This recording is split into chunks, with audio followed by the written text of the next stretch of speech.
अस्सलाम वालेकुम नाज़रीन, प्रोग्राम दूसरा रुख में खुशामदीद। मैं हूं आपका मेज़बान नादिर गुरामानी। इस वक्त तहरीक इंसाफ के तकरीबन 100 से ज़्यादा रहनुमा कप्तान का साथ छोड़ चुके हैं, जबकि मज़ीद अहम शख्सियात की जानिब से अहम ऐलानात जो हैं वो भी मुतवक्के हैं। दूसरी जानिब PTI छोड़ने वाले जो रहनुमा हैं उनके मुख्तलिफ जमातों के साथ राब्ते जो हैं वो भी आप सबके सामने हैं। इसी के साथ साथ आप देखें कि साबिक सदर आसिफ अली जरदारी जो हैं वो उन्होंने इस वक्त पंजाब में डेरे जमा लिए और कई रहनुमा जो हैं ना सिर्फ पंजाब में बल्कि खैबर पख्तूनख्वा से भी पीपल्स पार्टी में शमूलियत इख्तियार कर चुके हैं। तो आने वाले दिनों में मजीद कौन से अहम रहनुमाओं के जो ऐलानात हैं वो सामने आएंगे और इसके साथ साथ पीपल्स पार्टी में मजीद कौन से रहनुमा PTI छोड़ने वाले शामिल होने जा रहे हैं, हम इसी मामले पर बात करेंगे। हमें स्टूडियो में ज्वाइन किया है वज़ीर आज़म के मुआविन खुसूसी फैसल कुंडी साहब, जबकि कुछ ही देर बाद हमें ज्वाइन करेंगे मुस्लिम लीग नून के रहनुमा राना एहसान अफजाल साहब, और इसी के साथ साथ जो MQM के सीनियर रहनुमा है फारूक सत्तार साहब वो भी हमें ज्वाइन करेंगे। कुंडी साहब से हम शुरू करते हैं। कुंडी साहब, इस वक्त हमने देखा है कि जरदारी साहब जो हैं वो पंजाब में हैं, आप ख़ुद खैबर पख्तूनख्वा गए थे। कौन कौन से रहनुमा जो हैं अभी भी पीपल्स पार्टी के साथ राब्ते में हैं? माजी में शामिल तो हुए लेकिन कहा गया कोई बड़े फेस जो हैं वो बड़े नाम जो हैं वो शामिल नहीं हुए पीपल्स पार्टी में। बिस्मिल्लाहिर्रहमानिर्रहीम। देखें, पाकिस्तान पीपल्स पार्टी से बहुत से लोगों का रब्ता है और मैंने मुख्तलिफ प्रेस कॉन्फ्रेंस में भी ये बात की थी कि हमारे साथ बहुत से लोगों का रब्ता है। कुछ चीज़ें ऐसी होती हैं कि जो बंदा बता नहीं सकता, क्योंकि नॉर्मली हर किसी का एक SOP होता है। जैसे आप अपने ज़राए से खबरें चलाते हैं और नहीं बताते आपको किसने बताया, तो ऐसी कुछ चीज़ें होती हैं जिसका जब तक कोई चीज़ फाइनल ना हो तो अगर ऐसे हम बोलेंगे जी फ़लाँ भी हमसे रब्ता है फ़लाँ में ऐसे, तो ऐसी बात मैं समझता हूँ कि मुनासिब नहीं है। लेकिन बड़े हैवी वेट्स हैं जो कि हमारे साथ रब्ते में, उनके साथ बातचीत है। लेकिन उसमें पाकिस्तान पीपल्स पार्टी का एक बिल्कुल क्लियर कट पॉलिसी है कि जिन लोगों ने माजी में कोई जिस किस्म की PTI के जो लोग थे, जिस किस्म की वो हुलड़बाज किस्म की बदतमीज़ी और जिस्म की जो स्पीचेस, वो आपने भी देखा पार्लियामेंट में जो छलांगे लगा कर एक कुर्सी से दूसरी और एक टेबल से दूसरी टेबल तक जाते थे, वो कोई भी एक्सेप्टेबल नहीं है। अच्छा। वो लोग जिन्होंने माजी में पॉलिटिक्स की है, जिन्होंने एक संजीदा पॉलिटिक्स की है, संजीदा लोग हैं, ख़ानदानी लोग हैं, उनके साथ बातचीत हो सकती है। आप अगर देखें पाकिस्तान पीपल्स पार्टी में खैबर पख्तूनख्वा से अगर मैं आपको बात करूँ, इस वक्त उस्मान तरक़ई शामिल हुए, ख़ानदानी हैं, 3 दफ़ा MNA हुए हैं। डॉक्टर हैदर साहब शामिल हुए हैं, 2 दफ़ा MP इलेक्ट हुए, इस दफ़ा भी MNA MP इलेक्ट हुए हैं। और इस तरह आपने देखा कि जवाद हुसैन साहब जो फाटा से हैं वो भी 2-3 दफ़ा इलेक्ट हुए, उनके बाईबी सेंटर। तो ये ऐसे लोग हैं कि जो अपने इलाके में उनका एक वज़न है, एक चीज़ है। आपने इन लोगों को देखा होगा जिनके मैंने नाम लिए हैं, और कुछ और ऐसे नाम हैं जब पिछले 4 साल दौर में जब वो पार्लियामेंट में थे, शायद ही कोई उन्होंने तकरीर की हो, क्योंकि उन लोगों को मौका मिलता था जो ज़्यादा गालम गलोच करते थे। नहीं, लेकिन कुछ रहनुमा तो ऐसे भी है ना जो पीपल्स पार्टी का हिस्सा थे, फिर PTI में चले गए, अब फिर वो PTI छोड़ रहे हैं। परवेज़ खटक साहब अहम शख्सियत हैं और जो खबरें आ रही हैं उनके साथ भी आपके राब्ते हैं। नहीं, खबरें आना और खबरें कंफर्मेशन जो है वो तो तस्दीक आप करें ना, हम सियासी लोग हैं, सियासी राब्ते हमारे हर किसी के साथ होते हैं। खटक के साहब के साथ भी हुआ है। देखिए खटक साहब एक पॉलिटिकल फिगर है खैबर पख्तूनख्वा के, और उसमें यह है कि बाकी भी पॉलिटिकल फिगर्स हमारे पॉलिटिकल ओपोनेंट्स भी हैं, हमारे दूसरे के साथ गमी खुशी आना जाना ये चलता रहता है। खटक साहब के अभी भी वाइफ का जो है वो इंतकाल होता, मैं फतेह खानी भी हम गए थे, हमारा एक दूसरे के साथ बाकी लोगों के साथ भी हमारा आना जाना, जो आपके साथ गमी खुशी में शरीक होते हैं हम लोग, हमारे तरफ एक रिवायत है कि हम भी गमी खुशी में शरीक होते हैं। लेकिन यह है कि अब देखना पड़ेगा। देखें, अब कुछ लोगों के जहांगीर तरीन साहब के साथ राब्ते हैं, कुछ काफ के साथ होंगे, किसी नून के साथ होंगे, कोई हर। लेकिन हमारी कोशिश है कि ऐसे लोगों को जो संजीदा लोग हैं और पॉलिटिकल लोग हैं उनको पार्टी में लेके आएँ।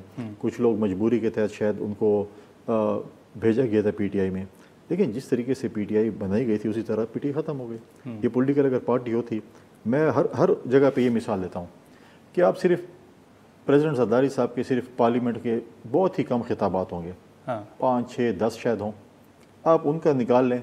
उन्हें आज नहीं कहा था, पहले दिन ही कहा था कि अपने वज़न से खुद ही गिरेगी, और ये मांगे तांगे के लोग हैं।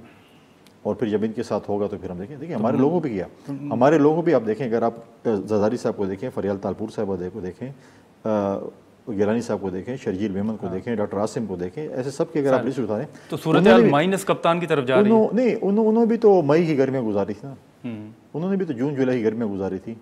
हमारे टाइम पे तो चीफ जस्टिस साहब खुद छापे मारते थे, पुलिस बने हुए थे। आप मुझे बताएं ये क्या चीफ जस्टिस का ये काम है कि अस्पतालों में छापे मारे और चेक करे कि जी यहाँ पर कौन आता है, क्यों गप्पे लगाते हैं। एक तरफ चीफ जस्टिस छापे लगाते हैं कि कौन आता है, क्यों, कौन विजिटर है, क्यों। दूसरी तरफ एक चीफ जस्टिस कहते हैं नहीं, लिस्ट दी जाएगी और इनको गप्पे मारने के लिए लोग भेजे जाएं। ये 2 पाकिस्तान, एक पाकिस्तान नहीं था। तो लेकिन अभी आप समझते हैं कि माइनस कप्तान की तरफ सूरत हाल जा रही है? देखिए, मैं माइनस पे बिलीव इसलिए नहीं करता हूँ कि माजी में भी हम बहुत से आपके साथ टॉक शो करते थे और कहते जी माइनस जरदारी साहब पीपल्स पार्टी कबूल है, माइनस फलाना मुस्लिम लीग कबूल है, माइनस फलाना ये कबूल है। देखिए, माइनस माइनस चीज़ें नहीं हैं। देखिए, माइनस क्या है? देखिए, अगर आप कहते हैं माइनस इमरान खान, देखिए इमरान खान 9 मई के जो वाक़यात हुए पाकिस्तान की तारीख में पहले कभी नहीं हुए, ठीक है। अब अगर उन्होंने करतूत किए हैं, उनको अपनी करतूतों की सज़ा मिलेगी। कराची में भी आपने एक लीडर को बैन किया था ना, इन्हीं करतूतों की वजह से किया था। इससे गालिबा मैं समझता हूँ शायद कम करतूतों के उन्होंने किए होंगे। हमें भी माजी में बहुत से शायद हमें रियासत से इख्तलाफात हुए होंगे। शेख जुल्फ़िकार भुट्टो को का अदालती कत्ल हुआ, हमने तो कभी नहीं कहा कि आप जाके रियासती उस पर। लेकिन कुली साहब आपने, मैं आपको सिर्फ एक बात बताना चाहता हूँ। मैं अभी रिसेंटली, मैंने कल प्रेस कॉन्फ्रेंस में भी कहा, मैं उस दिन पेशावर गया था, मैंने रेडियो स्टेशन का विजिट किया। जिस तरीके से, जिस बेदर्दी से आपने उस रेडियो स्टेशन का सत्यानाश किया, पंखों के पर उतारे, बाथरूम के नल्स निकाले गए, गाड़ियों के इंजन बैटरी टायर निकाल के आग लगाई गई, साउंड सिस्टम ले गए, आप आर्काइव के कंप्यूटर्स लैपटॉप्स ले गए। वो पार्टी जो आई थी कि हम चोरों डाकों के खिलाफ हैं, 9,000 रुपये पेशावर जो है रेडियो स्टेशन गेट बेच के चले गए। ये चोरों डाकों के खिलाफ है, गेट तक नहीं छोड़ा, नहीं, लेकिन नल तक नहीं छोड़े। ये उनकी पार्टी है। अभी आपने रिसेंटली कहा था कि शायद कप्तान जो है वो अमेरिका चले जाएं, आपने एक प्रेडिक्शन की थी। मैं कायम हूं। अभी भी अमेरिका ही आपको लगता है? अमेरिका होगा या लंदन होगा, जो भी होगा। लंदन तो खैर उसके ऊपर पाबंदी है बहुत ज़्यादा। वो इंटरनली उसको ECL में नाम है उसका। मेरे ख्याल, मेरे ज़ाती ख्याल नहीं, लेकिन आपने तो ECL में वैसे नाम जो खबरें आई मैं वो तो डाल दी हैं। इंटरनली मतलब है कि वो जमान पार की वजह से उसको ECL में नाम है। अच्छा, क्योंकि आप देखें 4 साल दौर में जब उनकी हुकूमत रही, कभी लंदन गए? अक्सर हेड ऑफ द स्टेट या प्राइम मिनिस्टर जो भी जाते हैं US, वो वाया लंदन जाते हैं कुछ। तो आइंदा इंतखाबात में कप्तान पाकिस्तान में नहीं होंगे। इनको जो है, इनको पाबंदी है मेरे ख्याल में। उनके जो सितारे जो देखते हैं ना ये लोग, उनकी तरफ से पाबंदी है शायद कि आप लंदन नहीं जाएंगे। अच्छा, तो अमेरिका जाएंगे। लेकिन आपको याद होगा कि जब इनकी वोट टेकिंग सेरेमनी थी, जमाइमा खान ने एक ट्वीट की थी कि इमरान खान के बच्चे बड़े एक्साइटेड थे कि वोट टेकिंग सेरेमनी में उनको आ रहे थे। अच्छा। लेकिन उनको वाले साहब ने मना किया कि आप नहीं आएंगे। ठीक है, तो ये चीज़ें जो हैं वो देखिए। और दूसरी बात यह, इलेक्शन की मैं बात नहीं कर, इलेक्शन देखें, वो इलेक्शन बिल्कुल अगर वो क्लियर होते हैं अपने जो उनके ऊपर इल्ज़ामात हैं और जो इन्होंने काम किया है, इल्ज़ामात क्या है तो बिल्कुल फैक्ट है। जिस तरीके से PTI ने ये चीज़ की है 9 मई की, अगर इनको भी इलेक्शन लड़ने की इजाज़त और ये भी इस चीज़ से पाक साफ हो गए तो पाकिस्तान में तो फिर कोई भी नहीं है, फिर तो सबको आप आम माफ़ी करा के तो आप समझते हैं नहीं लड़ने ना दिया जाए? मैं कोई फैसला करने वाला नहीं हूँ, अदालतों ने फैसला करना है, अदल और इंसाफ होने। अगर एक शख्स ने मेरे GHQ पे हमला किया, ये किसी का नहीं है, ये पाकिस्तान का GHQ है, ये पाकिस्तान का जिन्ना हाउस है, ये पाकिस्तान का रेडियो स्टेशन है, ये पाकिस्तान के किले। आपने क्यों मिलिटेंट्स के खिलाफ स्वात में ऑपरेशन किया? कि उन्होंने पाकिस्तान का झंडा उतारा था। तो उधर आज क्या हुआ दीर में? पाकिस्तान झंडा उतार के PTI के झंडा चढ़ा दिया आपने। नहीं, लेकिन कुंडी साहब यहाँ पर एक सवाल है कि कुछ लोग वो हैं PTI के जो सियासत छोड़ रहे हैं, कुछ लोग वो हैं जो कि सिर्फ पार्टी छोड़ रहे हैं, कुछ लोग वो हैं जो सिर्फ ओहदों से इस्तीफे दे रहे हैं। तो ये जो ओहदों से इस्तीफे दे रहे हैं, इसके पीछे लॉजिक आपको क्या लग रही है? क्या माइनस कप्तान है कि शाह महमूद कुरैशी साहब मिल जाएं, ऐसा दुमर साहब मिल जाएं, परवेज खटक साहब मिल जाएं? जो सियासत तो बताया मैं, वो चोरी के मजनू हैं। चोरी के मजनू आप समझते हैं कि मिसाल होती है कि जो मतलब है कि आसादी तौर पर सियासतदान बने थे, उनको ओहदे मिल गए, उनको वजारतें मिल गई, वो बहुत ज़्यादा लगे रहते थे कि मैं जितनी गालियाँ निकालूंगा, जितनी बदतमीज़ी करूंगा तो खान मुझे जो है वो ज़्यादा प्रमोशन देगा। और PTI की प्रमोशन की कैटेगरी भी ये थी।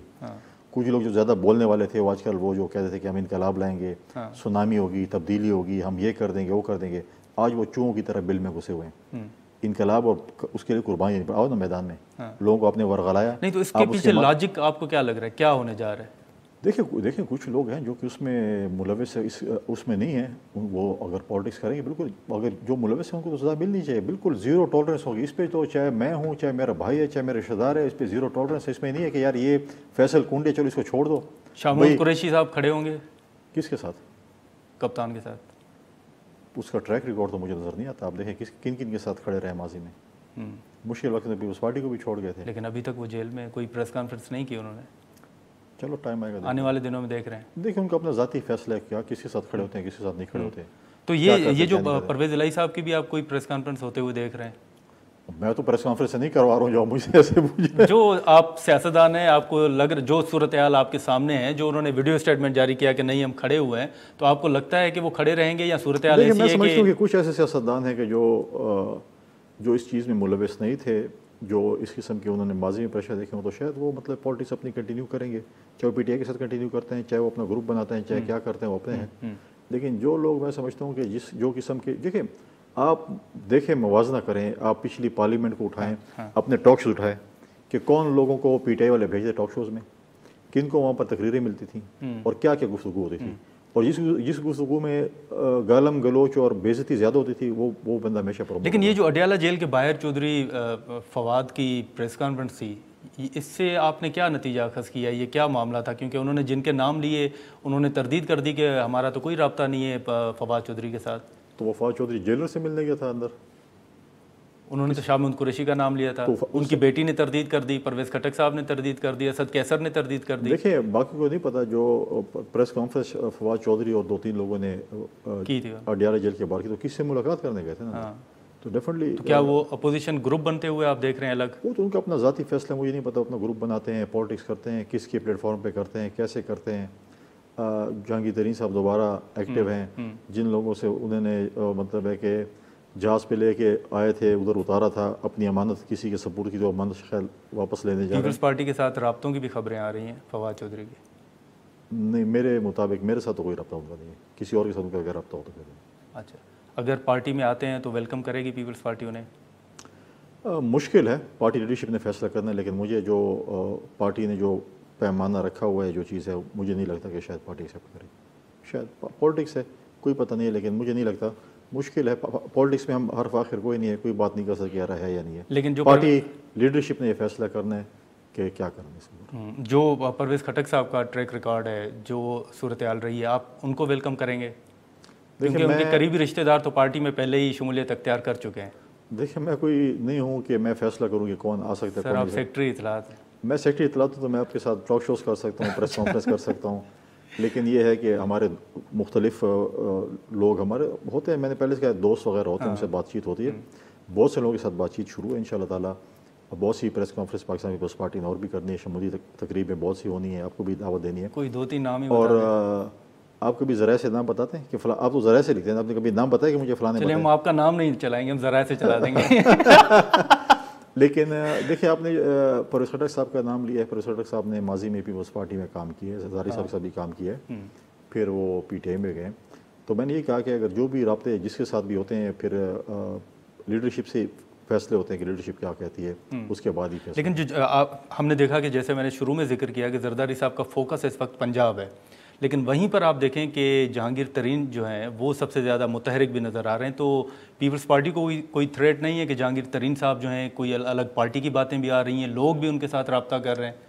नहीं, मैं कोई थ्रेट नहीं। जहांगीर तरीन साहब पहले भी थे, पहले भी जहाज़ उड़ा रहे थे। लाल एक एक बंदा ऐसे शख्स के पास ला रहे थे जिनको पता नहीं था कि ये बड़ा मोहसिन कुश आदमी है, जिसने माजी मोहसिनों के साथ क्या किया है। और आखिर में जब उन्होंने अपना काम पूरा कर लिया, इसको बोला कि मैं भी सरकारी हेलीकॉप्टर मिल गया 55 रुपये वाला, और जहाज़ भी मिल गया, अब आपकी जहाज़ की ज़रूरत तो नहीं है। आपकी इन्फॉर्मेशन क्या है, पार्टी बनने जा रही है? सर देखिए, जहांगीर तरीन साहब का अपना एक वो है कि वो क्या करने जा रहे हैं। पाकिस्तान पीपल्स पार्टी को कोई थ्रेट नहीं है, क्योंकि माजी में जब भी जरदारी साहब लाहौर जाते थे तो पीटीआई के दोस्त शुरू हो जाते, जरदारी साहब क्यों लाहौर हैं भाई, वो पाकिस्तानी है, क्यों नहीं आएंगे लाहौर? हमने आप सिंध आए। तो आपका कोई रब्ता जहांगीर तरीन के साथ? कोई रब्ता जहांगीर तरीन साहब के साथ फिलहाल नहीं है। अगर वो पार्टी बनाते हैं, ग्रुप बनाते हैं, उनका अपना जमहूरी हक है। हमारा अपना जमहूरी हक है कि हम अपने लोगों के साथ बैठ के बातचीत करें अपने पार्टी में। देखें, ग्रुप और चीज़ें वक्तन होती हैं, चली जाती हैं। पॉलिटिकल पार्टीज जो है, मैच्योर पॉलिटिकल पार्टीज वो रहती हैं, उतार चढ़ाव होता रहता है। आप लोग भी हमारे साथ कहते हैं जी पीपल्स पार्टी ख़त्म हो गई है, सिंध तक महदूद हो गई है। हम कहते हैं बिल्कुल, ख़ानदान पे भी मुश्किल वक्त आते हैं, कौम में भी मुश्किल आते हैं। और आज देखिए ना कि कितना रश पीपल्स पार्टी पे लगा हुआ है, आप खुद बताएं। अब उस दिन भी जरदारी साहब ने पंजाब, लेकिन आपके पंजाब जाने पे वज़ीर दाखिला ने एक बयान दिया है कि अगर जरदारी साहब पंजाब जाएंगे तो फिर हम सिंध जाएंगे। वज़ीर दाखिला साहब को आए, हम उनकी मेहमान नवाजी भी करेंगे, उनको जो चीज़ सहूलियात चाहिए हम उनको देंगे। उनके जमहूरी हक है, उनका पाकिस्तान है, हमारा पाकिस्तान है। हम पंजाब भी जाएंगे, वो सिंध है, बिल्कुल वेलकम। तो ये भी तासुर है कि शायद आपके कुछ नाराज़ रहनुमा हैं वो उधर चले जाएंगे। उनको जमहूरियत है, उनको आज़ादी है। अगर हमारे कोई बंदे उनके साथ शामिल होना चाहते हैं तो देख लें। वो आखिरी सवाल कुंडी साहब के, बतौर सियासी जमात आप तहरीक इंसाफ का मुस्तकबिल क्या देख रहे हैं? तहरीक इंसाफ सियासी जमात न थी न है, वो एक जो है वो एक मजमुआ था, कुछ लोगों को तोड़ के या लोटों को ला के था। जिस तरह वो कहते हैं ईजी कम ईजी गो, या वो पंजाबी में कहते हैं जीते दिखो उठे वंश खड़ो थी। चलिए, बहुत शुक्रिया फैसल करीम कुंडी साहब। नाज़रीन, फैसल करीम कुंडी साहब की गुफ्तगू आपने सुनी। यहाँ पर एक शॉर्ट ब्रेक लेते हैं, बाद हम मुस्लिम लीग नून के रहनुमा राना एहसान अफजाल के साथ गुफ्तगू करेंगे। प्रोग्राम में दोबारा खुशामदीद। फैसल करीम कुंडी साहब की गुफ्तगू आपने सुनी। इस वक्त मुस्लिम लीग नून के रहनुमा राना अफजाल हसन साहब जो हैं वो हमारे साथ मौजूद हैं। बहुत शुक्रिया राना साहब। इस वक्त अगर आप देखें तो ये भी कहा जा रहा है कि हुकूमत का पूरा जो फोकस है वो सिर्फ एक सियासी जमात है। मईशत जो है IMF के साथ जो एक प्रोग्राम था, जो डील होनी थी, वो अभी तक मामला आगे नहीं बढ़ सका, बल्कि उसमें एक हमने देखा है कि हुकूमत ने कहा है कि बाद में इस मामले को देखा जाएगा। अब बजट का मामला आ रहा है, सबकी नज़रें इस वक्त हुकूमत की तरफ हैं कि क्या बजट में इस वक्त आवाम को रिलीफ दिया जाएगा या नहीं। तो क्या ये आपके ऊपर तनकीद जायज़ है कि हुकूमत का फोकस इस वक्त सिर्फ एक सियासी जमात है, मईशत नहीं है? बिस्मिल्लाहिर्रहमानिर्रहीम। देखिए, मैं समझता हूँ कि ये बिल्कुल मुनासिब तनकीद नहीं है, क्योंकि जो फाइनेंस मिनिस्ट्री है, कॉमर्स वाले हैं, इंडस्ट्री वाले हैं, वो लोग तो अपना काम कर रहे हैं और बाकी भी जो मुतल्लिका वजारतें हैं जिनका लिंक इकॉनमी से है वो अपना काम कर रही हैं। और जहाँ 9 मई के वाक़यात हैं और जो आग लगाई गई पूरे पाकिस्तान में, जो लॉ इन्फोर्समेंट एजेंसीज हैं वो अपना काम कर रही हैं। तो कोई ऐसा नहीं है कि फाइनेंस वाले जो हैं वो लॉ इन्फोर्समेंट को या इमरान खान के ताबे या PTI के ऊपर नजरें लगाई बैठे हैं। बिल्कुल भी कतन ऐसा नहीं है। IMF के ऊपर भी हमारा स्टांस क्लियर है। हम समझते हैं हमने सारे प्रायर एक्शंस मुकम्मल किए और जहां तक 9th रिव्यू का तल्लक है उसका SLA हो जाना चाहिए, ये हमारा मौक़िफ़ है। 30 जून तक अगर वो नहीं होता तो फिर ये प्रोग्राम वैसे ही इख्तिताम पजीर हो जाएगा। तो हमारा बजट के ऊपर एक कंसल्टेटिव प्रोसेस भी चल रहा है, उसके अंदर जो दर्जनों की तादाद में एसोसिएशंस हैं, रोज BCO मीटिंग्स हो रही हैं, कंसल्टेटिव प्रोसेस स्टेक होल्डर्स के साथ जारी है और फिर उसके बाद जो है वो बजट तश्कील दिया जाएगा। उसके साथ साथ जो IMF की जो शराइत हैं वो हमने पूरी कर दी अपने एंड पे। और दूसरा ये कि वज़ीर आज़म साहब ने भी IMF के हेड से बात की और उधर भी जो मौक़िफ़ आया है वो यही है कि ये मुल्क अगले साल जो है के शुरू में ये जो है वो एक और 24वें IMF के प्रोग्राम के अंदर दाखिल होगा। लेकिन राना साहब, इस वक्त जो मईशत की सूरत हाल है, आपको क्या लग रहा है कि ये बजट अवाम दोस्त होगा या फिर गरीब आवाम पर मजीद आप बोझ बढ़ते हुए देख रहे हैं? नहीं, देखिए, अभी तक जो पता चल रहा है एक अच्छा डेवलपमेंट का बजट होगा। इसके अंदर जो डेवलपमेंट है वो अवाम के फलाह के लिए की जाती है। दूसरा, ये हकायक हैं, ज़रूर हैं, और इसका हम इतराफ़ भी करते हैं कि एक लिक्विडिटी का क्राइसिस है डॉलर का और हमारे ऊपर कुछ कंस्ट्रेंट्स भी हैं। अगले साल आपकी डेट की जो रीपेमेंट्स हैं उसका एक बड़ा हुजम है। तो उन सारे मामलात को देखते हुए हमें IMF के एक नए मुआहदे के अंदर जाना है। तो जाहिर सी बात है उस फ्रेमवर्क के अंदर रहते हुए हम इंडस्ट्री हो, सर्विस सेक्टर हो, ज़राअत हो, उसको हम फैसिलिटेट करने की कोशिश करेंगे और सोशल वेलफेयर जो के भी जो प्रोग्राम्स हैं जो इन चीज़ों को कह लें कि जो हकायक हैं उनको ज़ेरे नज़र रखते हुए रिलीफ दिया जाएगा आवाम के मुतासिर तरीन तबके को और मैक्सिमम जो गुंजाइश निकली वो आम आदमी को ज़रूर दी जाएगी। जी राना साहब, अभी सियासत पर बात कर लेते हैं। आपने देखा कि जरदारी साहब जो हैं वो इस वक्त पंजाब में मौजूद हैं। कई रहनुमा जो हैं वो ना सिर्फ पंजाब से बल्कि खैबर पख्तूनख्वा से भी पीपल्स पार्टी में शमूलियत इख्तियार कर रहे हैं। आपको लग रहा है कि मुस्लिम लीग नून को कोई पंजाब में नुकसान होगा जिस तरह जहांगीर तरीन ग्रुप में लोग जा रहे हैं या पीपल्स पार्टी में ग्रुप जा रहे हैं, या फिर आप समझते हैं कि मुस्लिम लीग नून के साथ भी बड़ी तादाद में जो रहनुमा है वो राब्ते में हैं? देखिए, राब्ते में तो हमारे साथ हैं लोग, और लेकिन इशू ये है कि हमारी जो बस है या कह लें जो हाउस है वो हाउसफुल है। जिस तरह सिनेमा में हाउसफुल का मतलब होता है कि गुंजाइश नहीं है, और तो हमारा भी हाउसफुल है। अभी जब 14 मई को इलेक्शंस थे तो हर हल्के से ऑन एवरेज 4 से 5 कैंडिडेट्स ने PMLN के टिकट के लिए अप्लाई किया। तो हमारा तो ये तो वो उन जमातों को वो मौका मिल रहा है कि वो यहाँ कोई अपनी पंजाब में स्पेस क्रिएट करें, जैसे आपने पीपल्स पार्टी का जिक्र किया, जिनकी सियासी तौर पे एग्जिस्टेंस इतनी नहीं है पंजाब में। तो PMLN का तो गढ़ है पंजाब और हम बड़े कंफर्टेबल हैं। मैं समझता हूँ कि थ्रेट फील नहीं कर रहे सर?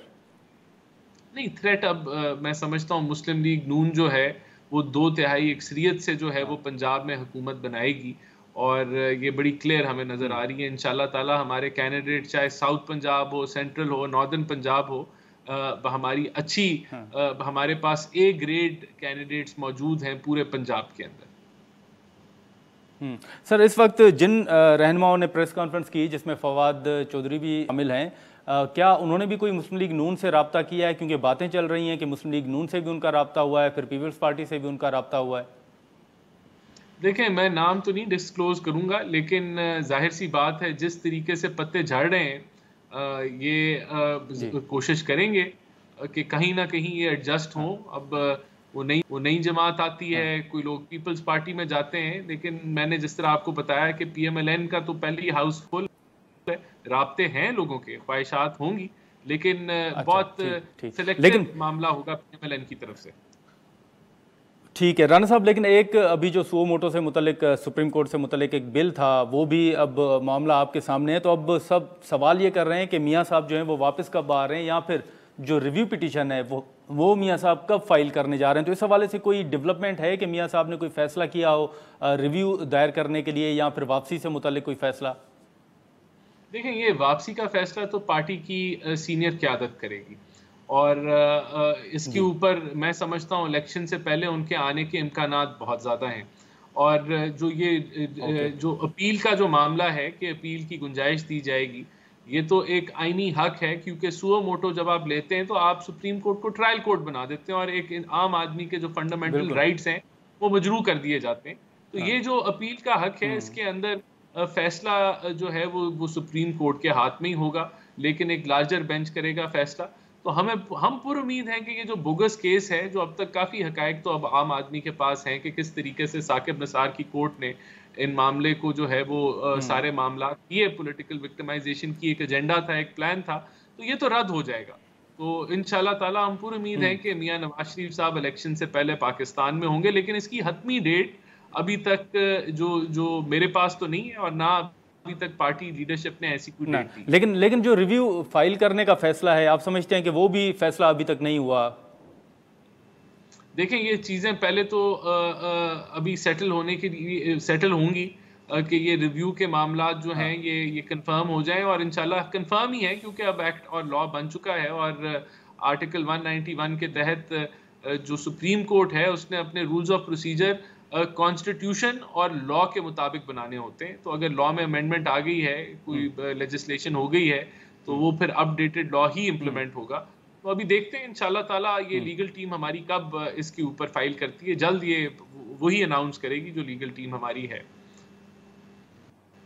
तो राना साहब, अभी जो सियासी सूरत हाल आपके सामने है, मुख्तलिफ ग्रुप्स हैं, मुलाकातें हो रही हैं, फिर ये भी तासुर दिया जा रहा है कि शायद हुकूमत किसी एक जमात पर पाबंदी लगाने जा रही है, तो आप समझते हैं, क्योंकि मुस्लिम लीग नून के भी माजी में बड़े तहफ़्फ़ुज़ात रहे हैं पॉलिटिकल इंजीनियरिंग के हवाले से, सियासी जमातों के रहनुमाओं के ख़िलाफ़ कार्रवाइयों पे, तो अब आप क्या समझते हैं कि क्या एक जमात के ऊपर हुकूमत पाबंदी लगाने जा रही है, या ये मामला ज़ेर गौर है? देखिए, पाबंदी तो अगर लगी तो वो किसी हकायक और एविडेंस पे होगी, किसी की ख्वाहिशात के ऊपर नहीं होगी। और देखें, ये तो सवालिया निशान अब पीटीआई पे उठता है कि उनके जो चीफ मिनिस्टर्स हैं दोनों, वो पार्टी इतनी जल्दी छोड़ चुके हैं, और इतने अरसे का साथ जितना ये यहाँ इन्होंने इकट्ठे किए थे लोग, जिस तरीके से वो इकट्ठे हुए थे, इनकी झोली में डाले गए थे, सब जानते हैं, उतनी तेजी से वो निकल रहे हैं। तो ये इट स्पीक्स वॉल्यूम्स कि पीटीआई कोई पॉलिटिकल विक्टिमाइजेशन नहीं हो रही, कोई पॉलिटिकल इंजीनियरिंग नहीं हो रही। यही लोग जो हैं वो अपने मामलात को अलहदगी इख्तियार करना चाहते हैं, 9 मई के वाक़ये से दूरी, डिस्टेंस इख्तियार करना चाहते हैं, और यही कुछ हो रहा है। बहुत सारे हकायक आ रहे हैं कि लोग इमरान खान के तर्ज सियासत से इख्तलाफ रखते थे लेकिन चुप बैठे हुए थे, लेकिन 9 मई के वाक़यात के बाद जो उन्होंने अपना इजहार किया है कि किस तरीके से पार्टी चलाई जा रही थी, किस तरीके से फैसले किए जा रहे थे, और जहां जिस तर्ज के ऊपर, जिस डायरेक्शन में पीटीआई निकल चुकी थी, उससे वो लोग नहीं। तो राना साहब, आपकी नज़र में ये जो भी प्रेस कॉन्फ्रेंसेज हो रही हैं, ये किसी दबाव के बगैर हो रही हैं, अपनी मर्जी से वो कर रहे हैं? नहीं, अगर मिसाल के तौर पे मैं मान लूं आपकी बात के दबाव के साथ अगर हो रही हैं, तो क्या सियासी इतने कमजोर हैं कि ये इतने से दबाव में आ जाएंगे? क्या पहले लोगों पे दबाव नहीं डाला जाता था? लोगों की जमातें फिर भी खड़ी रही, लीडरशिप के साथ स्टैंड दिया। तो ये शो करता है कि जिस एक वीक तरीके से, एक गैर जमहूरी तरीके से पीटीआई को बनाया गया, इक़्तिदार में लाया गया, वही उतनी तेजी से ये डिसमेंटल हो रही है, बल्कि उससे ज्यादा तेजी से डिसमेंटल हो रही है। तो ये लोग जो हैं ये देखते हैं कि आज विंड जो हवा का रुख है वो किस तरफ है, और ये सब लोग जो हैं ये उसके मुताबिक अपने आप को शिफ्ट कर रहे हैं। देखें, बहुत बड़ा कारनामा अंजाम दिया था पीटीआई ने 9 मई को। उन्होंने रियासत के साथ जंग लड़ी थी, उन्होंने फौजी तनसीबात के ऊपर हमलावर हुए थे। तो जाहिर सी बात है बहुत सारे लोग इस मौक़िफ़ के साथ नहीं खड़े होते। ये तो एक इस्टेब्लिशमेंट पार्टी थी, इस्टेब्लिशमेंट ने बनाई पार्टी, और आज वही पार्टी अगर रियासत पाकिस्तान के ऊपर हमलावर हो रही है तो जाहिर सी बात है जो पार्टी इस्टेब्लिशमेंट ने बनाई वो लोग फिर उनके साथ तो नहीं खड़े होंगे, इस सियासत के साथ तो नहीं खड़े होंगे ना जी। चलें, ठीक है राना साहब, बहुत शुक्रिया आपका टाइम निकालने का। राना एहसान अफजल साहब की गुफ्तगू आपने सुनी है। यहाँ पर एक शॉर्ट ब्रेक लेते हैं और ब्रेक के बाद हम MQM के सीनियर रहनुमा फारूक सत्तार साहब से गुफ्तगू करेंगे।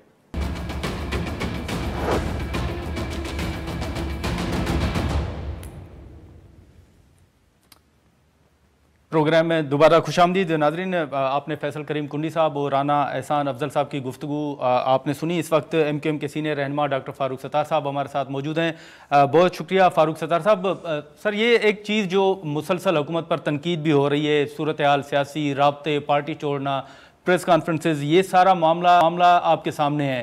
अब ये भी तासुर दिया जा रहा है कि जो माजी में आपकी जमात जिस फेज़ से गुजरी, अब शायद तहरीक इंसाफ उस फेज़ से गुजर रही है, तो आप इससे इत्तफाक करते हैं सर?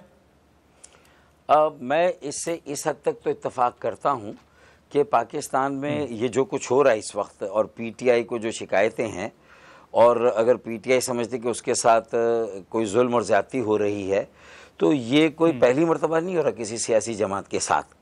सही हो रहा है, गलत हो रहा है, फिर अदालतों में कितनी बातें जो हैं वो सही साबित होंगी या नहीं होंगी, या इसी तरह तारीख़ पे तारीख़ आती रहेगी, अदालतों में तारीख़ पे तारीख़ मिलती रहेगी, और किसी भी मुकदमे का, किसी भी इल्ज़ाम का कोई फ़ैसला नहीं होगा। 7 साल से तो मैं भी कोर्ट में जा रहा हूँ। लंदन से अलग होने के बावजूद डिनाउंस किया, मजम्मत की, जो 22 अगस्त 2016 को हुआ, उसके बावजूद उस केस में लोगों को गिरफ़्तार भी किया गया, फिर वो लाखों रुपए की ज़मानतों पे रिहा हुए, फिर उसके बाद उनके मुकदमा चल रहे हैं और हम पेशियाँ भुगत रहे हैं। तो ये कोई पहली बार किसी सियासी जमात के साथ थोड़ी हुआ, या कोई सरबरा भी गिरफ़्तार हो किसी जमात का तो पहली बार थोड़ी हो रहा है कि आसमान सर पे उठा लिया जाए और क़यामत सुग़रा का मंज़र बर्पा कर दिया जाए, और ऐसी 9 मई ऐसी सया तारीख़ कायम की जाए, ऐसा सया बाब रकम किया जाए।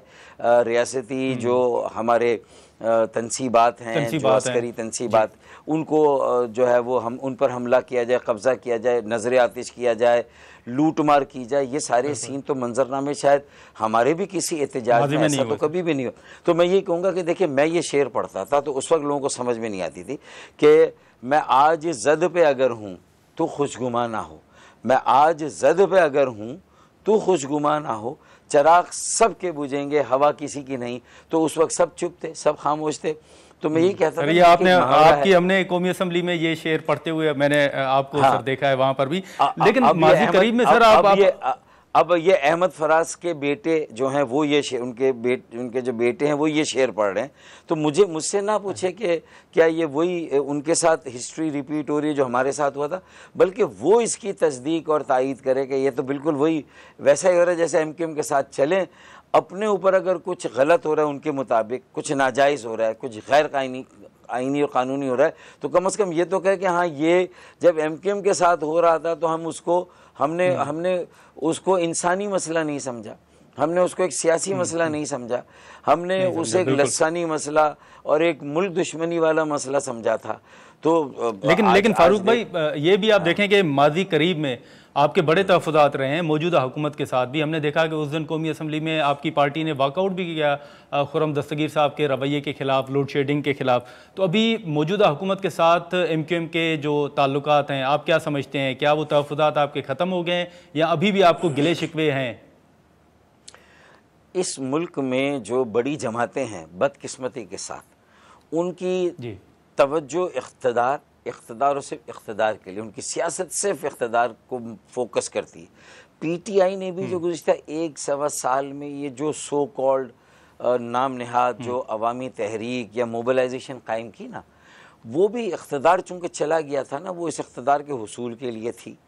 अच्छा, अगर पाकिस्तान की सियासत को समझ लिया जाता, कुछ भी हुआ, वोट ऑफ नो कॉन्फिडेंस आपके खिलाफ मंजूर हो गया था, आप प्राइम मिनिस्टर ना रहे थे, तो आप उसके ऊपर सब्र करके एक जद्दोजहद करते, पार्लियामान में रह के ये इस्तीफों की सियासत पर जानवर कहना, न्यूट्रल कहना, मीर सादिक कहना, मीर जाफ़र कहना, अपने सिपह सालार को मैं समझता हूँ कि ये तो हमारा दुश्मन भी शायद कोई इस तरह की बात हमारे सिपह सालार के लिए ना कहें।